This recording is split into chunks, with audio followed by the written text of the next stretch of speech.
नमस्कार विद्यार्थी मित्र मैत्रिणींनो, मी डॉक्टर सुहासिनी गुडके पुन्हा एकदा तुमचं the officer your personal mentor या आपल्या यूट्यूब चॅनलवर सहर्ष स्वागत करत आहे. आपली 4 ऑक्टोबर पासून UPSC मेन्स 2023 या संदर्भातले त्याच्या क्वेश्चन पेपरच्या अनालिसिसची एक सिरीज सुरू आहे. त्यामध्ये आतापर्यंत आपण पाहिलं, हिस्ट्री पाहिलेलं आहे, बरोबर, पॉलिटी पाहिलेलं आहे, इकॉनॉमी झालं, कृषी झालं. आज आपला त्याचाच पुढचा पार्ट आहे पेपर 3 मधलं विज्ञान तंत्रज्ञान. त्या विज्ञान तंत्रज्ञानच्या प्रश्नांचं आपण आज अनालिसिस करणार आहोत की कशा प्रकारचा ट्रेंड आलेला आहे, किती वेटेज आहे, काही पॅटर्न चेंज झालेला आहे का, प्रश्न कसे विचारले जात आहेत, त्याला ॲक्च्युली कशी उत्तरं लिहिली पाहिजेत, नेमके कोणते कीवर्ड्स वापरले पाहिजेत, या संदर्भात आपण पूर्ण अनालिसिस आज पाहणार आहोत. ठीक आहे, चला तर मग सुरू करूया. आपण आतापर्यंत UPSCच्या मेन्समध्ये विज्ञान आणि तंत्रज्ञानाला असणारं वेटेज जर आपण पाहिलं तर बघा 17 पासून ऑन एन ॲव्हरेज आपण जर पाहिलं तर 25 ते 40, 20 मध्ये 45 मार्क्सला पण विचारलेलं आहे, 35, 40, 25, 40, 35 आणि 40, पण मॅक्सिमम किती आहे 45 मार्क्सला. ठीक आहे, तसं आपण जनरली पकडतो की 25 ते 50 मार्क्स पर्यंत या विषयाला वेटेज आहे. तर आता पॅटर्न बदललेला आहे का, हा जो ट्रेंड आहे 25 ते 50 मार्क्स पर्यंत येणं प्रश्न, ठीक आहे, याचं जे वेटेज आहे हे वेटेज तेवढंच राहिलेलं आहे का, त्यामध्ये काही चेंजेस झालेले आहेत, प्रश्न जे विचारले जात आहेत ते कशा प्रकारचा ट्रेंड आहे त्यामध्ये, या सगळ्या गोष्टी आपण पाहणार आहोत. मोस्टली पॅटर्न तोच आहे. ठीक आहे, यामध्ये यावर्षी मात्र आपण पाहणार आहोत की विज्ञान आणि तंत्रज्ञानाला जे वेटेज आहे ते 50 गुणांचं आहे. हे प्रश्न आहेत UPSCच्या मेन्स मध्ये आलेले आत्ताचे. एक प्रश्न आहे आर्टिफिशियल इंटेलिजन्स वर, आन्सर इन 150 वर्ड्स. ठीक आहे, दुसरा आहे आपला बायोफ्युएल वरचा, त्याचे जे गुण असतात ते 10 गुणांना हा प्रश्न विचारलेला आहे, हा 10 गुणांना विचारलेला आहे, हा जो आहे 250 वॉट्स मध्ये इलेक्ट्रिक व्हेकलचा आहे, त्याचे गुण किती आहेत 15 गुण आहेत. आणि सेम आहे इथे, हा कोणता प्रश्न आहे तर आपला थर्ड मून मिशन, तर हा याचंही वेटेज 15 गुणांचं आहे. ठीक आहे, तर आपण टोटल केली तर ही किती होत आहे 50 गुण. यामध्ये आपण जर ट्रेंड पाहिला, ठीक आहे, जनरली विज्ञान आणि तंत्रज्ञानामध्ये लास्ट 2 इयर्सचे जे काही करंट रिलेटेड टॉपिक असतात त्या टॉपिकवर प्रश्न विचारला जातो. यावेळच्या पेपरमध्ये एक सरप्राइजिंग गोष्ट अशी आहे की हा जो प्रश्न आहे India's third moon mission, actually हे झालं जुलैमध्ये लॉन्च केलं. आपण कधी लॉन्च केलं हे आपण जुलै 2023. तर हे लॉन्च झाल्यानंतर ऑब्विसली पेपर रेडी झाला असेल तुमचा, पण इथे प्रश्न काय विचारलाय, what is the main task of India's third moon mission which could not be achieved in its earlier mission. ठीक आहे, म्हणजे आधीच्या कोणत्याही मून मिशन मध्ये जे अचीव केलं गेलं नाही याचं कोणतं मेन मुख्य ध्येय आहे याचं, किंवा मुख्य टास्क आहे की जे कंप्लीट केलं या मिशनने, हा प्रश्न विचारलाय. आणि हे कंप्लीट कधी झालंय बघा ऑगस्ट मध्ये, बरोबर, ऑगस्ट 2023, म्हणजे इतका रिसेंट प्रश्न आलेला आहे तुम्हाला. त्यामुळे आपण किती अपडेटेड राहणं गरजेचं आहे हे या प्रश्नावरून आपल्याला लक्षात येतं. ठीक आहे, पुढे जाऊया आपण की काठिण्यपातळी कशी होते. आता जर आपण जे प्रश्न वाचले त्यामध्ये जर पहिला प्रश्न होता तुमचा आर्टिफिशियल इंटेलिजन्सचा, जो तुम्हाला लिहायचा होता 150 वर्ड्स मध्ये, बरोबर, आणि दुसरा मेन प्रश्न होता चांद्रयानचा, तोही तुम्हाला लिहायचा किती होता 250 वर्ड्स मध्ये.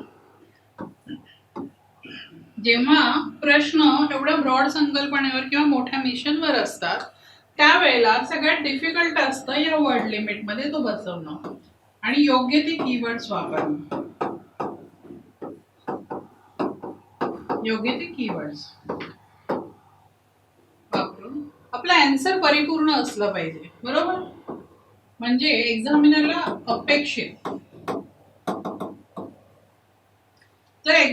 अपेक्षित असं आन्सर जर आपल्याला या प्रश्नांचं लिहायचं आहे एवढ्या वर्ड लिमिट मध्ये, तर आपण काही प्रश्न बघा आपण मीडियम म्हणू शकतो. जसं मायक्रो ऑर्गॅनिझमचा आहे, जर तुम्हाला मायक्रो ऑर्गॅनिझम कोणकोणते आहेत आणि त्यांच्यापासून कुठल्या प्रकारचं फ्यूल तयार होऊ शकतं हे माहिती असेल, ठीक आहे, ते मायक्रो ऑर्गॅनिझम वापरून कोणत्या प्रकारचं फ्यूल, तर फॅक्च्युअल आहे.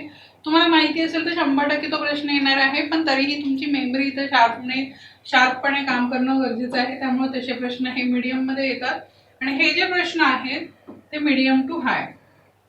ठीक आहे. तर पेपरचा पॅटर्न आहे किंवा काठिण्य पातळी कशी होती, तर मीडियम टू हाय. ठीक आहे. लेटेस्ट टेक्नॉलॉजीवर तुम्हाला उत्तरे लिहायची असतात, त्यामुळे तो लो तरी असू शकत नाही. हे कायम लक्षात ठेवा. विज्ञानाचे प्रश्न हे मीडियम टू हायच मोस्टली असतात. ठीक आहे. आता यामध्ये आपण बघूया सगळ्यात पहिला प्रश्न जो आपण मागाशी म्हटलं, introduce the concept of artificial intelligence. इथे डेफिनेशन विचारली आहे का हो तुम्हाला? नक्कीच नाही. तुम्हाला पाठ करून एखादी डेफिनेशन इथं लिहायची नाहीये. तुम्हाला आर्टिफिशियल इंटेलिजन्स म्हणजे काय आहे हे तुम्हाला कसं समजलेलं आहे त्या भाषेत तुम्हाला लिहायचं आहे. आणि जेव्हा कॉन्सेप्ट विचारली जाते तेव्हा पाठांतर करून बुकिश लँग्वेज त्यांना एक्सपेक्टेड नसतं. तुम्हाला ती कॉन्सेप्ट ब्रॉडपणे असते आणि ती 2 लाईन मध्ये तुम्हाला मांडायची असते की ही नेमकी काय आहे. ठीक आहे. तर ते तुम्हाला 2 लाईन मध्ये इथे लिहायचं आहे. आता दुसरा मुद्दा आहे यामध्ये बघा आन्सरचे पार्ट्स कसे होतात. AI, how does AI help in clinical diagnosis. आपण इथेच हँग होतो. क्लिनिकल डायग्नोसिस, अरे काय असेल बाबा क्लिनिकल डायग्नोसिस, म्हणजे नेमकं काय आहे शब्द तो. ठीक आहे.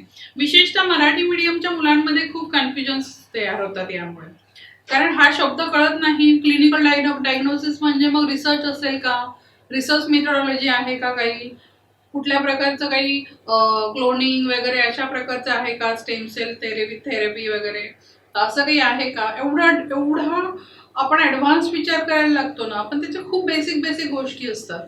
ठीक आहे. तर हा तुमचा झाला सेकंड पार्ट. आता हे क्लिनिकल मेथोडॉलॉजी. मग ह्या क्लिनिकल मेथोडॉलॉजी मधले तुम्हाला बेसिक टर्म्स माहिती पाहिजे. जर तुम्हाला ती कन्सेप्ट माहिती असेल की क्लिनिकल डायग्नोसिस म्हणजे काय, तर तुम्हाला एक्झॅक्टली मग हे लक्षात येतं की याच्यामध्ये काय काय आपण इन्क्लूड करू शकतो.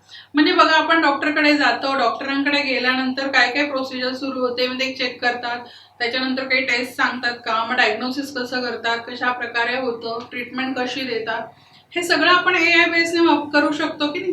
त्याला प्रोसेस फास्ट झाली एआय मुळे. ठीक आहे त्याची. तर यामध्ये सगळ्यात पहिलं आहे मेडिकल इमेजिंग. यामध्ये काय आहे तुमचं एक्सरे, सीटी स्कॅन असं काही येऊ शकतं का. Disease prediction and risk assessment. ठीक आहे.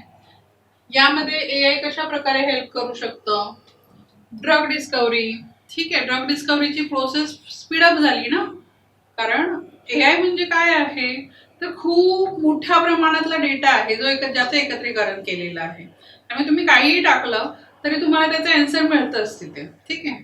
त्यामुळे सोपं झालं ना रिसर्चला. ट्रीटमेंट रेकमेंडेशन, रिमोट मॉनिटरिंग, ह्या टर्म्स तुम्हाला माहिती पाहिजेत आधी. ठीक आहे. या आन्सर मधल्या, तर तुम्हाला याच्या अंतर्गत 2-2 लाईन लिहिता येतील. ठीक आहे. आता दुसरा मुद्दा, तिसरा पार्ट काय आहे यामधला बघा, threats to privacy of the individual. ठीक आहे. कशी बाबा हेल्थ केअर मध्ये, आणि स्पेसिफिक काय विचारलं त्यांनी, हेल्थ केअर मध्ये.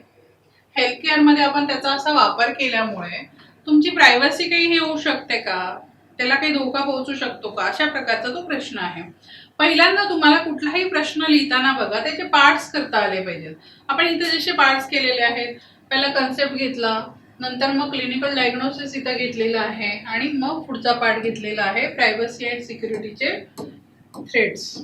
मी यामध्ये कुठल्या कुठल्या प्रकारचे थ्रेट्स येऊ शकतात, डेटा प्रायव्हसी तुमची राहू शकते का, मग नाही राहू शकत असेल तर कशा प्रकारे नाही राहणार, कशा प्रकारे तो थ्रेट क्रिएट झालेला आहे, इन्फॉर्म कन्सेंट घेतली जातीये का, ठीक आहे, डेटा बायस केला जातोय का, मिसयूज ऑफ डेटा केला जातोय का, हे सगळे थ्रेड्स आहेत, लक्षात घ्या. जर तुम्हाला आर्टिफिशियल इंटेलिजन्स ही कन्सेप्ट व्यवस्थित कळली असेल, उमगली असेल, तर त्याच्यावर कुठल्याही प्रकारचा प्रश्न आला तरी तो तुम्हाला लिहिता येईल. आता हा प्रश्न जो आहे तो चॅट जीपीटीच्या अनुषंगाने बेसिकली जास्त प्रमाणात विचारला गेलेला आहे, ठीक आहे. तर तुम्हाला हे पण माहिती पाहिजे चॅट जीपीटी काय आहे. तुम्ही इथं उदाहरण पण देऊ शकता चॅट जीपीटीचं, ठीक आहे.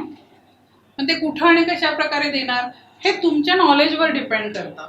जे कुठल्याही आन्सरमध्ये जे कुठलाही मुद्दा मांडाल, बघा हा सायन्स टेकचा प्रश्न आहे. जे काही आपण सायन्स टेकचे प्रश्न लिहितो त्यामध्ये ते तुम्हाला माहीतच असणं मस्ट आहे. तुम्हाला फॅक्च्युअल इन्फॉर्मेशन असणं मस्ट आहे, प्लस तुमच्या कन्सेप्ट क्लिअर असणं मस्ट आहे. जर हे तुम्हाला क्लिअर नसेल तर तुम्ही तिथं काहीही लिहिलं तर त्याला तुम्हाला मार्क्स मिळणार नाही, तुम्हाला पेनल्टी मार्क्स पण मिळू शकतात. त्यामुळे सायन्स टेकला टू द पॉइंटच तुम्हाला लिहायचं आहे आणि व्यवस्थित लिहायचं आहे. ते तुम्हाला जास्त ॲडिशनल मार्क्स देणार आहे आणि त्याचा तुम्हाला बेनिफिट मिळणार आहे पुढे, ठीक आहे. पुढचा प्रश्न आहे आपला, discuss several ways in which microorganism can help in meeting the current fuel shortage. Micro organism वापरून जर आपण फ्युएल बनवत असेल कुठल्याही प्रकारचे तर त्याला आपण काय म्हणतो हे माहिती आहे का तुम्हाला? हे सगळ्यात पहिल्यांदा क्लिअर व्हायला पाहिजे. आपण एक्झाम प्रेशरमध्ये एक्झाम हॉलमध्ये ना आपल्याला हेच क्लिक होत नाही की काय प्रश्न आहे बाबा, हा एन्व्हायरमेंटशी रिलेटेड आहे का, की अजून काही आहे का, बायोटेक्नॉलॉजीशी रिलेटेड आहे, हे क्लिक व्हायला पाहिजे आधी. हा तर सरळ सरळ प्रश्न आहे बायोटेक्नॉलॉजी मधला. मायक्रो ऑर्गॅनिझमचा वापर करून आपण तिथे फ्युएल तयार करतो, त्याला काय म्हणतो आपण? बायोफ्युएल्स. किती प्रकारचे बायोफ्युएल्स आहेत, कुठले कुठले आहेत हे तुम्हाला माहित पाहिजे. मग हे माहित असेल तर याचं उत्तरच मिळालं ना तुम्हाला. करंट फ्युएल शॉर्टेज कशा प्रकारे आपण कमी करू शकतो, कशा प्रकारे हेल्प होऊ शकते बायोफ्युएल्सची. ते बायोफ्युएल्स कुठल्या कुठल्या प्रकारचे असू शकतात, बायो इथेनॉल प्रोडक्शन. आता बघा यामध्येही मुद्दा हाच आहे की तुम्हाला या की टर्म्स पण माहीत असणं मस्ट आहे आणि प्लस यामध्ये कुठल्या प्रकारचे बॅक्टेरिया वापरले गेलेले आहेत हे तुम्हाला एक्झॅक्ट माहीत असलं पाहिजे, ठीक आहे. काही गोष्टी लिहा, डेली वाचा, डायरी मेंटेन करा, पाठ करा म्हणेल मी, पण हे तुम्हाला मस्टच आहे, माहीतच पाहिजे कशापासून कशाची निर्मिती होते, ठीक आहे. बायोडिझेल प्रोडक्शन आपण बघा जनरली हा प्रश्न कळला ना तुम्हाला की नेमका कशावर विचारलेला आहे तर तुम्हाला उत्तर लिहिणं सोपं आहे. बायोडिझेल आपण खूप ऐकलेलं आहे, आपण बायोगॅस प्रोडक्शन बघितलेलं आहे, माहिती आहे ना. गोबर गॅस असतो, बायोगॅस असतो, एनारोबिक मायक्रो ऑर्गॅनिझम, हे आपण शाळेपासून वाचत आलेलो असतो, पण तिथं आपल्याला ते लक्षात येणं मस्ट आहे. हायड्रोजन प्रोडक्शन आहे, अल्गल बायोफ्युएल्स आहेत जे मायक्रो अल्गे असतात त्याचा वापर करून करतात, सेल्युलोज इथेनॉल आहे, बायो हायड्रोकार्बन्स आहेत. हे जर तुम्हाला माहिती असेल तर तुम्ही याच्याबद्दल लिहिलं की याच्यापासून हे बनतं आणि मग याचा फायदा कसा होऊ शकतो, 2-2 लाईन मध्ये तुम्हाला लिहायचं आहे. झाले की नाही तुमचे 150 वर्ड्स. पण तुम्हाला हे माहिती पाहिजे, ठीक आहे. आणि हा प्रश्न कळणं मस्ट आहे. तुम्हाला ह्याच्यात नेमकं काय विचारलं हे कळायला पाहिजे, रिलेट करता आलं पाहिजे सिलेबसशी त्याला, ठीक आहे. पुढचा प्रश्न बघूया आपण. The adoption of electric vehicles. आपण अलीकडे इलेक्ट्रिकल व्हेकल्स खूप ऐकतो, खूप वाचतो, बरोबर.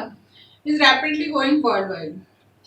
बरोबर आहे ना, वाढतच आहे. 2030 पर्यंत भारत सरकारने सुद्धा आपल्याला लिमिट कंडिशन लावलेली आहे. How do electric vehicles contribute to reducing carbon emission. प्रश्न कशावर विचारलेला आहे? Carbon emission. आणि काय विचारले त्यांनी? हाऊ, ठीक आहे. हा एक पार्ट झाला. सेकंड पार्ट काय आहे? What are the key benefits they offer compared to traditional combustion engine vehicles. तर कसं आहे, तुम्हाला काय लिहायचे बेसिकली? बेनिफिट्स. या क्वेश्चन मध्ये कसं आहे माहितीये का, दोन्ही पार्ट एकमेकांशी रिलेटेड आहेत. कार्बन इमिशन कमी करणं किंवा कंबशन ऑफ इंजिन व्हेकल्स जे आहे ते कशा प्रकारे फायदा, म्हणजे काय काय फायदे होतात त्याच्यापासून, हे दोन्ही एकमेकांशी रिलेटेडच आहे ना, ठीक आहे. म्हणजे तुम्हाला काय लिहायचं आहे यामध्ये हे आधी क्लिअर झालं पाहिजे की तुम्हाला इलेक्ट्रिक व्हेकलचे बेनिफिट्स लिहायचे आहेत. आता ह्या इलेक्ट्रिक व्हेकलच्या बेनिफिट्स मध्ये सगळ्यात पहिलं काय आहे आपलं, तुमच्या क्वेश्चन मध्येच दिलेलं आहे, रिड्युसिंग कार्बन एमिशन्स. पहिलाच दिलंय की नाही त्यांनी, तुम्हाला एक पॉइंट ऑलरेडी दिलेला आहे, पण तुम्हाला हे माहिती पाहिजे की ते कशा प्रकारे करते टेक्निकली. ठीक आहे, मग आपण सायन्स टेकचा प्रश्न लिहितोय, तुम्हाला इथे असं लिहायचं नाहीये पर्यावरणासारखं वगैरे की नाही हे असं होईल मग कार्बनचं उत्सर्जन कमी होतं, मग ह्या गाड्या चांगल्या आहेत, त्याचे हे इलेक्ट्रिसिटीवर चालतात वगैरे. ठीक आहे, हे जनरलाइज झालं, पण त्या इलेक्ट्रिसिटीवर चालतात म्हणून कसा फायदा होऊ शकतो हे तुम्हाला लिहिता आलं पाहिजे इथे. आता यामध्ये कसं आहे, zero tailpipe emissions, lower greenhouse gas emissions, या टर्म्स तुमच्या आन्सर मध्ये आल्या पाहिजेत. ठीक आहे, आता झिरो टेलपाईप इमिशन, टेलपाईप इमिशन म्हणजे काय आहे हे आपल्याला माहिती पाहिजे, त्या गाड्यांचे पार्ट्स पण थोडेफार कळले पाहिजेत ना. त्यामुळे एक डायग्राम येते बघा याची इलेक्ट्रिक व्हेकलची, तर ती किमान व्यवस्थित बघून घेतलेली असली पाहिजे तुम्ही, तुम्हाला या टर्म्स लिहिणं अवघड नाही जाणार. मग higher energy efficiency, reduce dependency on fossil fuels, बरोबर आहे ना, कारण इलेक्ट्रिसिटीवर चालतात या. म्हणजे जी आपण फक्त वाचतो किंवा जे आपण त्याचे फीचर्स बघतो ते फीचर्स आपल्याला इथे फक्त मांडायचे आहेत आणि योग्य ते कीवर्ड वापरून मांडायचे आहेत. ठीक आहे, आणि किती शब्दांमध्ये लिहायचे हे, 250 वर्ड्स मध्ये. लोअर ऑपरेटिंग कॉस्ट, कारण का फ्युएल कॉस्ट कमी झाली, मेंटेनन्स कमी झालेला आहे, बरोबर आहे ना. क्वाइटर ऑपरेशन म्हणजे काय हो, नॉइज पोल्युशन कमी झाला, झाले का बघा एकदा कमी झाले का. इन्स्टंट टॉर्क्यो, त्यामुळे होतं काय, ऍक्सेलरेशन स्मूथ आहे आणि क्विक पकडतं, ड्रायव्हिंगला स्मूथ आहे त्या गाड्या. Potential for grid integration, intensive and tax benefits, बघा हा तर अजून इकॉनॉमिक पण प्रॉफिट आहे तुम्हाला. ठीक आहे, तर हाही मिळतो. आणि एन्व्हायरमेंटल बेनिफिट्स, आपण वरती जे काही मुद्दे मांडले ते सगळेच एन्व्हायरमेंटशी रिलेटेड आहेत, बरोबर. ते अशा पद्धतीने आपल्याला हा प्रश्न हँडल करायचा आहे आणि हे सगळे मुद्दे कव्हर करायचे आहेत तुमच्या आन्सर मध्ये. त्या सगळ्यात मेन प्रश्न बघा, युपीएससी मेन्स मध्ये जे काही प्रश्न असतात ते सगळे कंपल्सरी असतात, ते तुम्हाला लिहायचेच आहेत. त्यामुळे मेन जे घटक आहेत, सिलेबस मधला मूलभूत संकल्पना तर तुम्हाला आल्याच पाहिजेत, पण करंट मध्ये जे जे टॉपिक मेन आहेत ते तुम्हाला व्यवस्थित आले पाहिजेत, त्याच्या टर्म्स व्यवस्थित माहिती पाहिजेत. ठीक आहे, आणि त्याच्या कन्सेप्ट क्लिअर असल्या पाहिजेत. आता त्याचं एक उत्तम उदाहरण आहे चांद्रयान-3.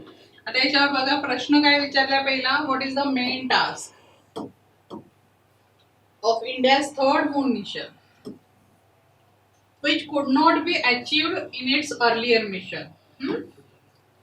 जे याच्या आधीच्या दोन्ही मिशन मध्ये अचीव नाही झालं असं कोणतं मेन टास्क यावेळी अचीव झालं थर्ड मिशन मध्ये. तर तुमचा पहिला पार्ट काय आला, मेन टास्क, जे तुम्हाला माहिती पाहिजे काय आहे, successful soft landing on the moons surface. ठीक आहे, हे सगळ्यात मेन टास्क आहे. आता यामध्ये अजून साऊथ पोल नॉर्थ पोल जे काही तुम्हाला क्लॅरिटी असेल तर ते तुम्हाला मांडता आलं पाहिजे, ते बघायचं एकदा, बघून घ्या व्यवस्थित काय आहे बाबा ते.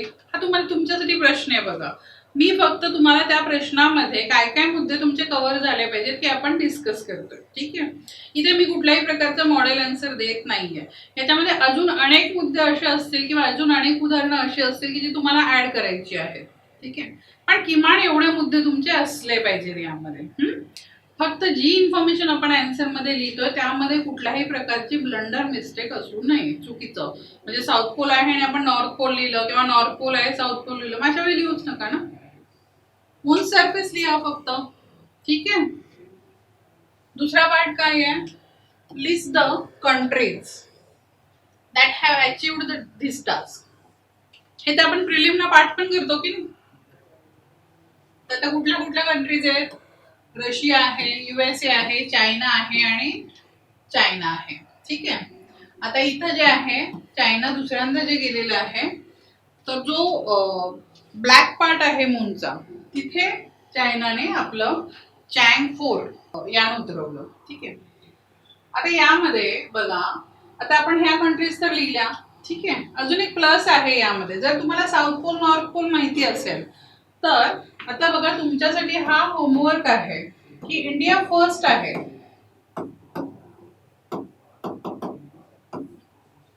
तर कोणत्या बाबतीत इंडिया फर्स्ट आहे यावेळी, की कुठलीच कंट्री गेलेली नाही आहे पण आपण केलेली आहे, ती अचिव्हमेंट मिळवलेली आहे. तो जर मुद्दा तुम्ही ऍड केला यामध्ये तर तुमचे ऍडिशनल +1 मार्क्स मिळतील की नाही तुम्हाला. जनरलाइज तर हे मार्क्स मिळणारच आहेत एवढा आन्सर लिहिल्यावर, पण जर ऍडिशनल बेनिफिट घ्यायचं असेल याचा तर तुम्हाला 1 मार्क अजून मिळू शकतो जर तुम्ही एक्झॅक्ट लिहिलं तर, की नॉर्थ पोलवर पोहोचणारा किंवा साऊथ पोलवर पोहोचणारा. हे मी मुद्दाम सांगणार नाहीये, हे तुम्ही बघायचं आहे. भारत हा पहिला देश आहे बरोबर, त्यामुळे याच्या आधीची एखादी कंट्री असूच शकत नाही, बरोबर आहे की नाही. तर हा एक मुद्दा तुम्ही ऍड करू शकता. आता पुढचा पॉइंट काय आहे याचा, introduce the system in the spacecraft. Spacecraft मधली आपल्याला पूर्ण सिस्टीम इंट्रोड्यूस करायची आहे. मग ती त्या सिस्टीम मध्ये काय काय आहे बाबा, सेव्हरल सबसिस्टम्स इन चांद्रयान-3. त्या कुठल्या कुठल्या आहेत, प्रोपल्शन मॉड्यूल आहे, विक्रम लँडर आहे, चास्ते आहे, ILSA, LRA, प्रज्ञान रोवर. मग तुम्हाला हे माहीतच पाहिजे बघा. यातलं एखादा माहीत नसेल, 2 माहीत नसतील, मार्क्स कमी झाले की नाही. याला काहीतरी टिपिकल वेटेज असणार आहे. एखादा मशीन बद्दल आपण लिहितोय आणि त्या मशीनचे 2च पार्ट लिहिले, 3च पार्ट लिहिले, मशीन कंप्लीट होईल का, नाही होणार की नाही. त्यामुळे हे तुम्हाला पूर्ण माहिती पाहिजे, पूर्ण टेक्नॉलॉजी याची माहिती पाहिजे. ठीक आहे. पुढचा पार्ट तुमचा काय आहे, विक्रम साराभाई स्पेस सेंटर. ठीक आहे. व्हर्च्युअल लॉन्च कंट्रोल सेंटर जे आहे विक्रम साराभाई स्पेस सेंटरला, तर त्याचा रोल विचारलाय त्यांनी, की त्याचा रोल काय होता याच्यामध्ये. Explain the role of the virtual launch control centre at the Vikram Sarabhai space centre which contribute to the successful launch from the Sriharikota. त्याचं कॉन्ट्रीब्युशन तेवढंच महत्वाचं आहे, पण ऍक्च्युअल रोल काय आहे इथे बघा. मी पुन्हा एकदा सांगतेय, मी इथे कुठल्याही प्रकारचे मॉडेल आन्सर तयार केलेले नाहीये. एक जनरलाइज एक आपण काही मुद्दे घेतोय की प्रत्येक प्रश्नाच्या मागणीनुसार तुमचं त्याचे पार्ट्स कसे डिवाइड असले पाहिजेत आणि त्या पार्ट्स मध्ये कोणकोणत्या मुद्द्यांचा किमान समावेश असला पाहिजे. ठीक आहे. किमान आपल्याला 50% गुण मिळण्यासाठी, 40 ते 50% जर आपल्याला त्या आन्सरचे गुण पाहिजे असतील त्या क्वेश्चनचे, तर किमान हे मुद्दे इन्क्लूड पाहिजेत तुमच्या आन्सर मध्ये. आता यामध्ये या सेंटरचा व्हर्च्युअल लॉन्च कंट्रोल सेंटर जे आहे त्याचा रोल काय होता बरं बघा. Remotely carry out system checkouts on the launch vehicle before a mission. तर हे तुम्हाला क्लिअर पाहिजे. ठीक आहे. तर एवढे मुद्दे तुम्हाला आन्सर मध्ये मांडता आले पाहिजेत. तुम्हाला इथे कुठल्याही प्रकारे हिस्ट्री किंवा जिओग्राफीच्या दृष्टीने आन्सर लिहायचं नाहीये, टू द पॉइंट टेक्नॉलॉजी लिहायची आहे. ठीक. इथे कुठल्याही प्रकारे असं वाक्य किंवा शब्द वाढवण्याचा प्रयत्न करू नका. कमीत कमी शब्दांमध्ये टू द पॉइंट लिहिण्याचा सायन्स टेक मध्ये प्रयत्न करा, जेणेकरून तुम्हाला मुद्देसूद मार्क्स मिळतील. आता यामध्ये सगळ्यात महत्वाचा प्रश्न असतो की मॅडम ठीक आहे, हे असं करायचं आहे किंवा अशा पद्धतीने लिहायचं आहे, तर हे कुठं मिळेल आम्हाला इन्फॉर्मेशन, कशा प्रकारे आम्ही याचा स्टडी केला पाहिजे. आपण बऱ्याच वेळा बऱ्याच लेक्चर्स मधून हे क्लिअर केलेलं आहे. तरीही आपण पेपर अनालिसिस करत असताना त्या अनुषंगाने आपण तो पण मुद्दा घेणार आहोत की याचा अभ्यास कुठून करायचा किंवा नेमका संदर्भ साहित्य काय वापरलं पाहिजे. तर मराठी मीडियम मधून जर तुम्ही UPSC ची प्रिपरेशन करत असाल तर तुम्ही ही शालेय पुस्तकं वापरली पाहिजेत. 9वी आणि 10वीची ही शालेय पुस्तकं वापरण्यामागचा हेतू हा आहे बघा, की तुम्हाला विज्ञान हे बेसिकली कळलं पाहिजे आधी, की नेमकं काय आहे विज्ञान आणि तंत्रज्ञान. आपण जर मराठी मीडियम मधून 1ली ते 10वी प्रिपरेशन केली असेल तर नक्कीच आपल्याला ही भाषा सोपी वाटते, समजायला सोपी जाते, अवगत करायला, कन्सेप्ट क्लिअर करायला बेटर पडतं आणि त्यामुळे आपण ही पुस्तकं वाचायला सांगतो आधी. जेणेकरून होतं काय, जेव्हा आपण NCERTच वाचायला घेतो त्यावेळेला तुम्हाला स्पीड पकडता येतो, कारण तुम्हाला आधीच क्लिअर आहेत काही गोष्टी. ठीक आहे. तर तुम्ही NCERT रीड करायला घेतल्यानंतर बऱ्याच गोष्टी क्लिक व्हायला लागतात. आता NCERTs मध्ये सुद्धा 11वी 12वीचे NCERTs करायचे आहेत, पण त्यामध्ये विशेषतः बायोलॉजी. मी माझ्या प्रत्येक लेक्चर मध्ये सांगते बघा की बायोलॉजी सांगण्यामागचा हेतूच हा आहे की UPSC जनरली एकही वर्ष विदाउट एनी गॅप बायोटेकवर प्रश्न विचारतोच आणि तो किमान 10 ते 15 मार्क्सला असतो. आता पण आपण बघितलेला आहे 10 ते 15 मार्क्सला असतो. अगदीच तुमचा कुठल्याही विषयाचा कुठल्याही टॉपिकचा अभ्यास झाला नसेल तरीही तुम्हाला बायोटेकचा जरी तुम्ही फक्त एका टॉपिकचा अभ्यास केला तर आपण बघितलं तर प्रिलिम मध्ये याचा वेटेज वाढलेला आहे आणि मेन्स मध्ये सुद्धा तुम्हाला कंपल्सरी एक प्रश्न मिळतोच. ठीक आहे. त्याच्यानंतर पुढचं आहे माझंच पुस्तक आहे विज्ञान व तंत्रज्ञान विकास. यामध्ये तुम्ही सिलेबस घेऊन तुमच्या सिलेबसमध्ये असणारे प्रत्येक चॅप्टर यामधला रीड करायचं आहे बेसिक इन्फॉर्मेशनसाठी, मूलभूत ज्ञानासाठी, की नेमका सुरुवात कशी झाली, कशा प्रकारे झाली. जर तुम्हाला सायन्स मुळातून समजून घ्यायचं असेल तर ते समजून घेतल्यानंतर त्याच्या तुम्हाला अप्लाइड व्हर्जन्स कळणार आहेत.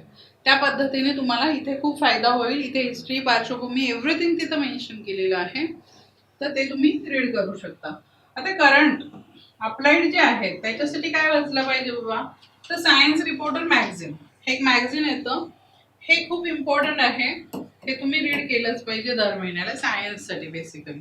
पण आता इथेही कसं आहे की 40-50 मार्क्सचं वेटेज असतं ना, आपण ह्याला किती वेळ द्यायचा हे सुद्धा तुम्ही डिसाईड करणं मस्ट आहे. यातलं कोणतंही एक वापरलं तरी सुद्धा सफिशियंट आहे तुमच्यासाठी. दुसरं आहे हिंदू, फक्त रविवारचा तोही. त्यामध्ये सायन्स टेकचं एक पेज येतं ज्यामध्ये तुम्हाला बरेच त्या आठवड्यातले जे काही रिसर्च असतात किंवा जे काही डिसीज असतात किंवा करंट रिलिव्हंट जो काही टॉपिक असतो त्याच्या संदर्भात पूर्ण इन्फॉर्मेशन दिलेली असते. त्याच्या जरी तुम्ही नोट्स बनवल्या तरीही तुम्हाला तो टॉपिक कळायला सोपा जातो आणि लिहिता पण येऊ शकतो. पण हे केव्हा होऊ शकतं, जेव्हा तुम्हाला बेसिक नॉलेज असेल, हे तुमचं रिडिंग झालेलं असेल. हे रिडिंग झालेलं असेल तरच तुम्हाला हे पिक्चर क्लिअर होणार आहे की यातनं नेमकं घ्यायचं काय आहे आणि मगच ते तुम्हाला कळणार आहे की नेमका कोणता डिसीज आहे, मग त्याचे बॅक्टेरिया आहे, व्हायरस आहे का पॅरासिट आहे, कशा प्रकारचं काम करतो तो. तुम्हाला बेसिक इन्फॉर्मेशन नसेल तर तुम्ही पाठ करून उत्तर नाही लिहू शकत बघा, लक्षात घ्या. ठीक आहे. तर या पद्धतीने नाही तर मग हा एक ऑप्शन आहे मेन्स 365 विजन IAS आहे, ज्याच्यामध्ये सायन्स अँड टेक्नॉलॉजीचा तुम्हाला पार्ट वाचायचा आहे. तिथूनही तुम्हाला बरेच करंटचे टॉपिक क्लिअर होऊ शकतात. ठीक आहे. आणि मग ते तुम्हाला कोरिलेट करायचे आहेत या मुद्द्यांशी. सायन्स रिपोर्टर, हिंदू किंवा विजन IAS या तिन्हीपैकी एक कुठलंही वाचलं तरी सफिशियंट आहे. ठीक आहे. अशा प्रकारे बघा विद्यार्थी मित्र मैत्रिणींनो, आज आपण काय पाहिलेलं आहे की विज्ञान व तंत्रज्ञानाचा ट्रेंड कसा आला, यावेळी मुख्य परीक्षेमध्ये कोणते प्रश्न आले, कशा प्रकारचे प्रश्न आले, त्या प्रश्नांना आपण कसं कोड करायची, कशा प्रकारे त्याची उत्तरं लिहिली गेली पाहिजेत, कोणकोणते मुद्दे किंवा कोणकोणते कीवर्ड्स कशा प्रकारे त्याच्यामध्ये आले पाहिजेत. ठीक आहे. या सर्व मुद्द्यांचं आपण डिस्कशन केलेलं आहे.